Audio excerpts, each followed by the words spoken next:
when I see on CBS's FBI a recurring lead that is Muslim and Middle Eastern, I'm like, wow, time is changing.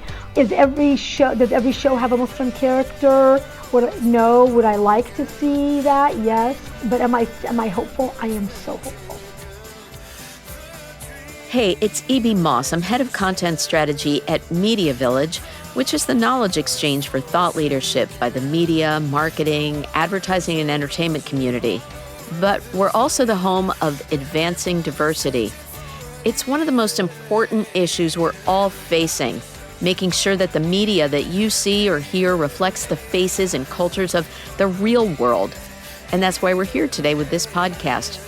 We're honoring those moving the needle on diversity and inclusion, those making sure that more ages, races, persuasions are all represented and have a voice in the content that we all consume. We're here to help reflect the world and to advance diversity.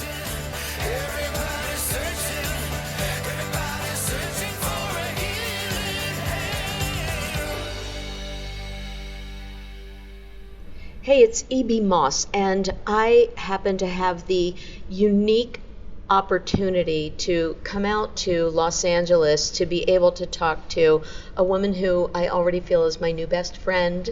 It's Sue Obeidi, and she is the director of the Muslim Public Affairs Council's Hollywood Bureau. It's MPAC for short. I spoke with Tim McNeal first for our Advancing Diversity podcast series, and afterwards I knew I was coming to LA, and so I tried to connect you two, not realizing that you two are already best buddies. Yep, that is very true. Tim is actually one of my mentors. He was one of MPAC's first supporters when we first started this, in the industry, and he actually sits on our advisory council for the Hollywood Bureau. Oh, I love it how it all ties together. So you will have good company when we induct you both on January 8th at CES into the Advancing Diversity Hall of Honors. A description of your background is that you've really blended the love of your faith, of being a Muslim, and your love of film, television, and even digital to try to expand and change the narrative of Islam and Muslims in the entertainment industry, in a nutshell. Is that right? Absolutely. I'm living the perfect dream. Oh, I love it.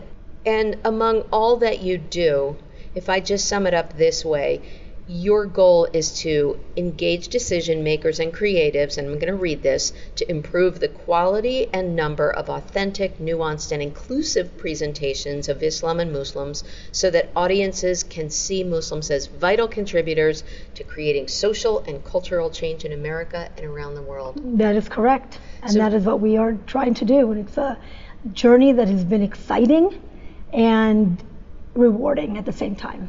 I took a photo of some of the awards that are around this office, so clearly you're quite appreciated.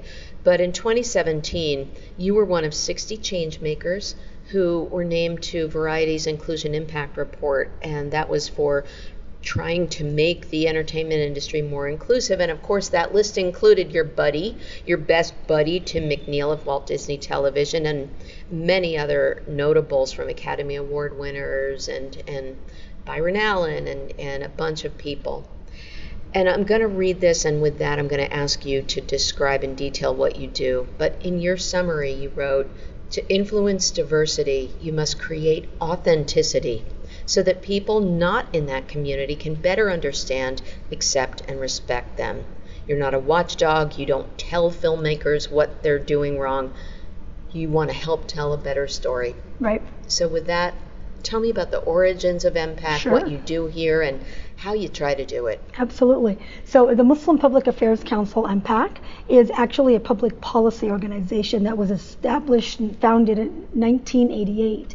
And we have a thriving office in DC where we do the same thing. We engage decision makers on the Hill, the White House, government, and we have never shied away from engaging with those who agree with us, who don't agree with us, who don't like us, who love us, and because we believe in the model of engagement, that once you build a relationship, once you establish rapport and trust, you can then talk to each other, give each other advice, and really be conduits for change. And that's been the model of engagement for the Muslim Public Affairs Council, whether it be government, interfaith work, or Hollywood work.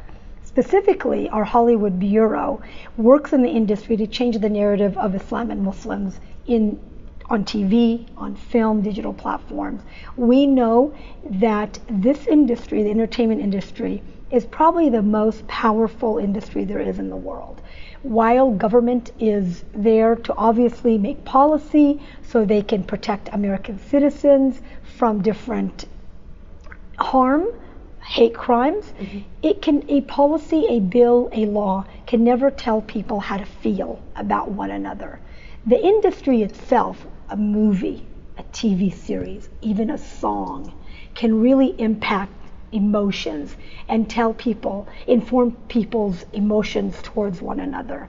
And so that's why I always say this industry has always been the most powerful tool there is in human connection. And we do this, engage the industry, 3 ways. Number 1, we consult on film, TV projects, and digital, platform projects. We give our notes. We talk to writers, to showrunners, to directors. We do presentations to studio executives when they have a Muslim character that they're thinking about, a story arc that they want help with. And so our consulting work is amazing. So I have to tell you, ever since the elections, probably in late 2015, early 2016, when President Trump made his intention to run for the presidency, we noticed something different happening. We noticed that the industry started to reach out to us to be more proactive. And I think it was a way of their resistance to what was happening in America. And it's been, I have to tell you, for the Muslim community, very hopeful. And I am not saying, EB, that we are anywhere we need to be. The road is still long, and there's so much heavy lifting that has to continue by so many communities. But for us right now, we've never seen or felt this outreach. Because pre-Trump, it was post 9/11, and that era was very difficult for Muslims. And if you recall, it was on TV, movies, even theater. Sure. It was very difficult content to deal with because it almost justified the wars that happened afterwards. So after 9/11, pre-Trump, it was a very difficult situation in the industry. Not to imply that we weren't making friends and we weren't engaging people. We absolutely were. Tim McNeal, who at Walt Disney, Tiffany Smith and Hawaii at CBS, both are my mentors. They were always there with us. But I'm saying the heavy lifting really was evident in that period between 9/11 and the Trump era. Was there any reprieve when we had an African American president in the White House? I believe so. There was, but I mean, we were still in that era where it was still, we're dealing with post 9/11, yes, and so absolutely there was, and as we moved away from the first probably decade of 9/11, we started feeling a little bit okay. We can do this, we can engage. We reminded each other that we are part of this country, that we helped build this country. And so as we moved away from 9/11 and before President Trump came on to the scene, things started looking better. So, I do want to go back to what you do. Apropos what you were talking about with history, in the op-ed piece that you wrote for Variety back in February, I again want to quote you. You're a terrific writer. Thank you. Yeah. You wrote, "The very recent inclusion of American Muslims doesn't erase the years of vilification we've endured in Hollywood, from the Sheikh in 1921 to any number of terrorist villains from the 80s through the present. The portrayal of Muslims in general has been caricature at best and demonizing at worst." So I understand that part of what you're doing is consulting on projects to create awareness and to make people think twice about how they're portraying things. But I think that you also do a lot of, as you described it, the 5 C's. You connect, you contribute, and you want to do more creating. Right. Tell me Creating about content. that. Sure, no problem. And yes, there are actually 5 C's. You are correct. And when I'm interviewed, I usually just do the top 3. But one of We the want 'em all, you Sue. want them all. Okay, so we did consulting. I told you about Yes. consulting. The second one is connecting. Mm-hmm. There are some fabulous, talented Muslim screenwriters in the industry who have wonderful projects Mm-hmm. that we're kind of the conduit between them and the studios and the agencies and the networks. So we're connecting the two. Great. The networks themselves, the agencies are reaching out to us saying, hey, we have this project. Do you have any screenwriters that we can tap into? Yeah. And so that's our connecting piece. Our contributing piece is our thought leadership, which you've already quoted from our op-eds, opinion editorials, and of course organizing and speaking on panels, Mm-hmm. and also our screenwriting labs, our feature film labs, our TV drama episodic, our TV comedy labs. This is all a way to get our screenwriters discovered, number one, and to help them hone their craft, number two. So the 4th C is to create, and we want to be part of the creation of content, because truthfully, EB, when you consult, you're really kind of the passenger. It's not your content, it's not your ship, you don't own the ship, you don't even drive the ship. It's really just kind of helping out with your notes. And while the industry has been highly receptive to our notes, which we love when they take our notes, it's still not our product. Got it. And so content creation is our next step. It's our next iteration in the Hollywood Bureau. And we are talking about creating a production company, or trying to figure out how do we create these fellowships where we can be the conduit to others in our community creating content under our name even. Mm. It's reminiscent of our theme of advancing diversity. Absolutely. Also. Jack Myers wants us as an industry, and I think people overall, to move from advocacy to activism. Yep. Yeah. Yep. So we have consulting, connecting, and all the relationships you were talking about, and the databasing and opportunities there, the contributions, the creating. What am I missing? You're missing celebrate. We can't miss celebrate. I love that word. Absolutely. And we have an annual Media Awards Gala that's going on its 29th year. Wow. So believe it or not, EB, we actually entered the industry by creating this award gala, which is similar to GLAAD's, GLAAD's Media Award. It's similar to the Image Awards, the NAACP Awards. So every year we have a gala where we honor projects that embody voices of courage and conscience. And these projects don't necessarily have to be Muslim-led or even have any Muslim theme, but they do have to have universal values theme, which are also Islamic. Human dignity, justice, equality, freedom for all. So these award shows are our celebrating of the industry. Mm-hmm.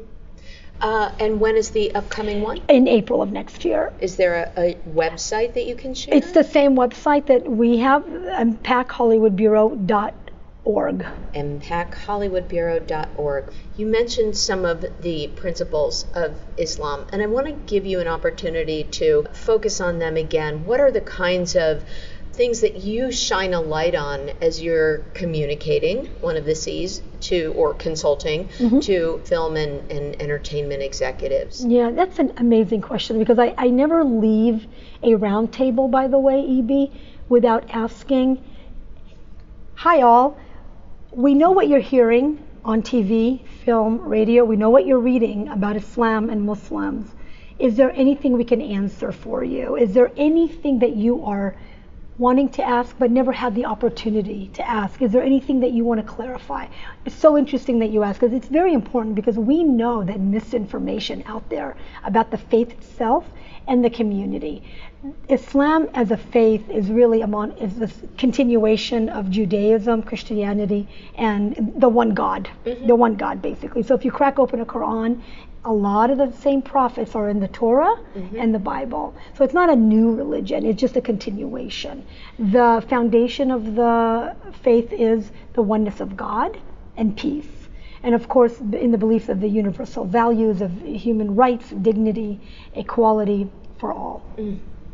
Incredible. And so opening people's eyes to that is so essential. What was it like when you came here? I know that where were you born? I was born in the Middle East. In the Middle East, Yeah. and you came here at, I think, something 5. like 5 years yeah, old. 5 years old back in the day. And so did you feel misunderstood? What was that like for you? Yeah. No, thank you for asking that question. It was a different time. It was the 70s. And absolutely misunderstood. People didn't even know what hummus was or even falafel. You know, it was that real, you know. And I never felt lonely, but growing up during that time, I definitely felt like the other. Like, I'm included, but I know I'm different, kind of thing, you know. And I'm sure it's similar to many immigrants who came to America when, you know, during the age of only 3 or 4 channels on TV. Right. There wasn't a Google. There wasn't a Twitter. There wasn't anything where you can just type in some words. You literally had to go to the library and pull out an encyclopedia.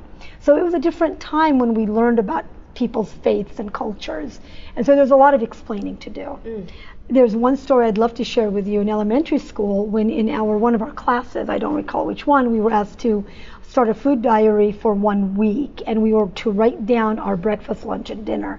And you know, being Middle Eastern, a lot of our breakfasts were hummus, falafel, and fool, a lot of great protein. And I was so embarrassed, E.B., to turn something like that in. So I told my mom, for this week, I want to make sure that we have Captain Crunch, orange juice, and toast, so at least I wouldn't lie about what I ate. My mom was very disappointed, but, you know, understood. I mean, she's obviously an immigrant herself and an adult, you know, and so she understood. I didn't want to really stand out.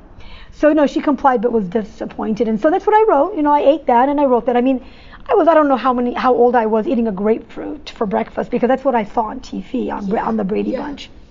Anyway, so fast forward, how many decades later, right? Now people are paying $15, $20 for hummus avocado sandwiches, you know, but that was real. That was real when you were kind of embarrassed about your food, you know, even though it's like people are not even thinking about it anymore in the 21st century. But back in the day when people didn't know what an Arab was, what Muslims were, it was tough. And not celebrating Christmas, oh my God, that was the most probably difficult time when you had to go back to school in January after the Christmas break, and everybody's asking, what did you get for Christmas? And you're like, well, we don't celebrate Christmas, and having to explain that. Because we never shied away from being who we are, ever. We never denied it. It was sometimes in your face where you were like, oh man, it's a new semester and I have to now explain why I don't celebrate Christmas. Yes. You know, so thank God for now, because it's okay, you know what I mean? Right. Yeah, but it wasn't. It was really weird. Are you seeing progress? I know that we had, of course, you know, an Academy Award winner twice now. Twice. Yes. An Emmy and Golden Globe. Yeah, absolutely. I wanted the short answer to that question is absolutely yes. Even though we have a long way to go, I never want to paint a picture where like done and done, right? But when I see a bus ad about a healthcare, you know, program, and there's a hijabi on the bus ad, or I turn on the TV and there's a Coca-Cola ad, or Amazon, or Hyatt, or whatever, I'm like, or Microsoft, I'm like, I see myself. I love it. When I see on CBS's FBI a recurring lead that is Muslim and Middle Eastern, I'm like, wow, time is changing. Does every show have a Muslim character? Would I like to see that? Yes. But am I hopeful? I am so hopeful. So, do you recall a time when you first saw someone like you on television and this sort of set your path for what you wanted to do? And I mean, did you want to be that actor? Did you want to create more of those roles for other people? What was your early impact? My early impact is that I wanted to be in this industry from the minute I can. I can't even remember when I didn't want to be in this industry.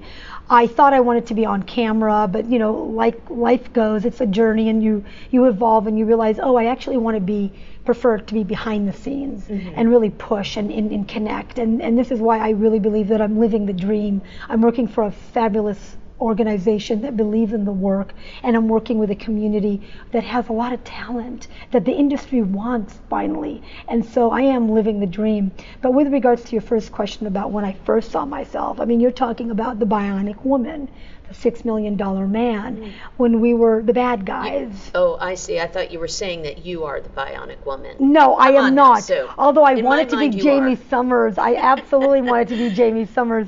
But that's when I can remember, it was like, wow, that's interesting. Or if it was a positive character, it was kind of a watered down Muslim. You know what I mean? The good guy was a very watered down Muslim. Like they identified as one, and that's fine. They could identify, but they weren't really walking the talk. So, as you grow up and you realize, like Back to the Future with Michael J. Fox, who was my secret crush, when you saw the Libyans, I will tell you, Evie, when I saw Back to the Future, I was like, wow, they included us.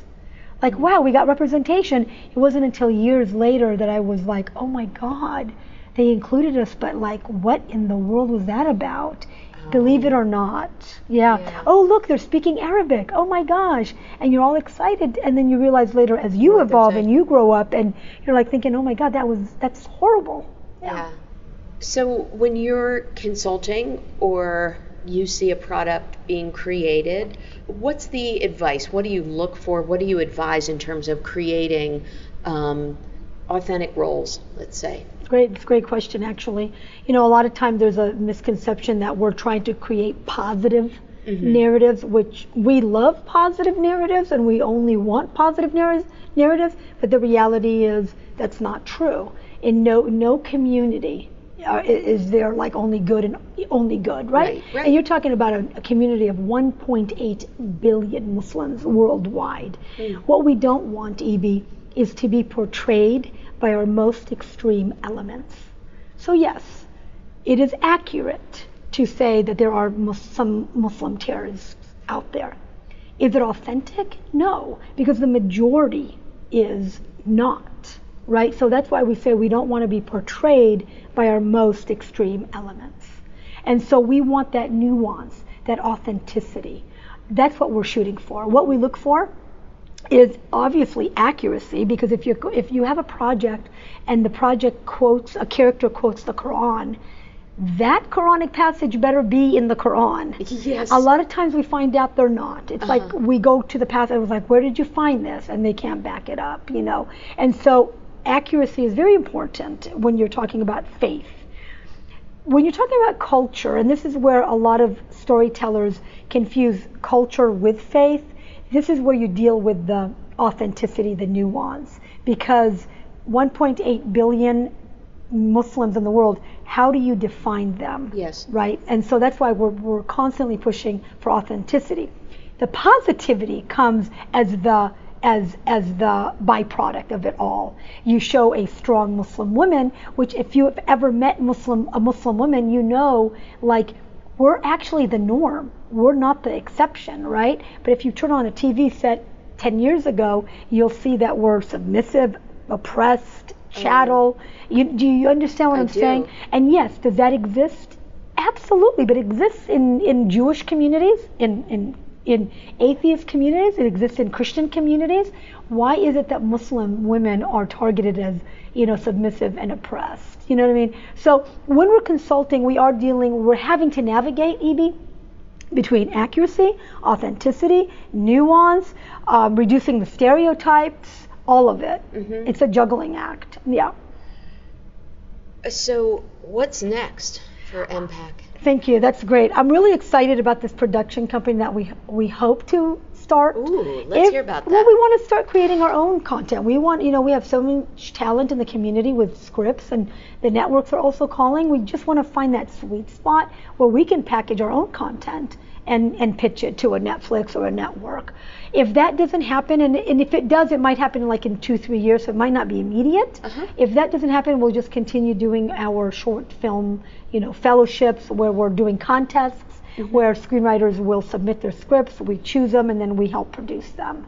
But I do pray that we do start a production company somewhere in the near future. Is there anything else you can shine a light on that we should be on the lookout for, or in additional general words? Yes, you want to leave us with yes. The feeling is positive overall in the community with regards to the change. I think we need to remind each other and ourselves that change is slow and change can regress, and so we need to pull together to never go back to where we were, and not just for the Muslim community. I'm talking about the LGBT community, the Black community, the Hispanic community, the Asian community, the disabled community, the Native community, the Jewish community, all communities. We cannot let our guard down, because if we're going to become the majority community, like if we're going to become the majority in 2040, we need to get America ready. And how does America get ready? By portraying these communities on TV and film and digital platforms. We need to make sure and hold the industry accountable to making sure that they portray the world as it is.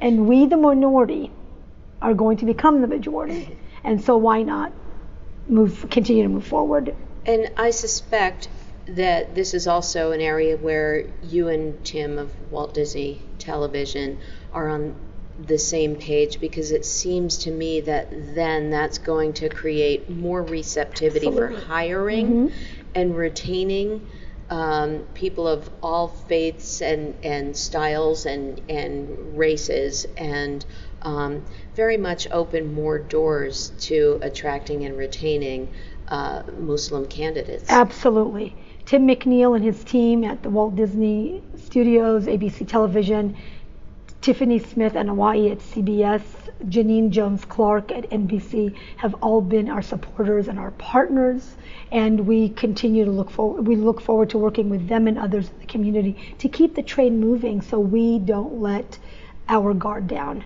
because as history proves, it could repeat itself, and we don't want to have it repeat itself. Absolutely. And it sounds like you're impacting change at all levels in the media industry, and have met such a terrific swath of people that are like-minded. That feels hopeful. Absolutely, and we're really standing on their shoulders, to be honest with you. Muslims are the newbies in town, right?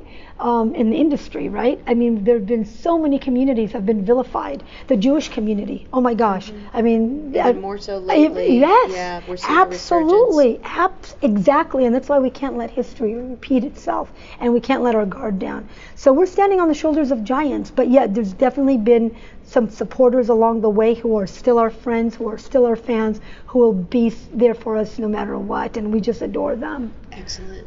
I want to leave us with a line from your bio, Sue. Again, you're not only a good writer, but you have a great heart, and you reference here that good stories can change hearts. Changed hearts can change minds, and changed minds impact our values and can galvanize us into action.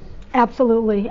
This is where I said a law can be put in place to not commit hate crimes against each other, but that doesn't mean that we'll love one another. And that's why I said what I said about the industry being the most powerful tool there is to change our condition. Excellent. So we'll all look forward to changing our hearts and our minds and creating change that lasts. Thank you, Evie. It was great meeting you. You as well, Sue Obeidi of MPAC Hollywood Bureau. Thank you. Thank you. Thanks so much for listening to the Advancing Diversity podcast. It's such an honor to speak with all of our inductees. They're inspiring, and we hope that everyone will emulate all of the work that they've been doing to move from advocacy to activism.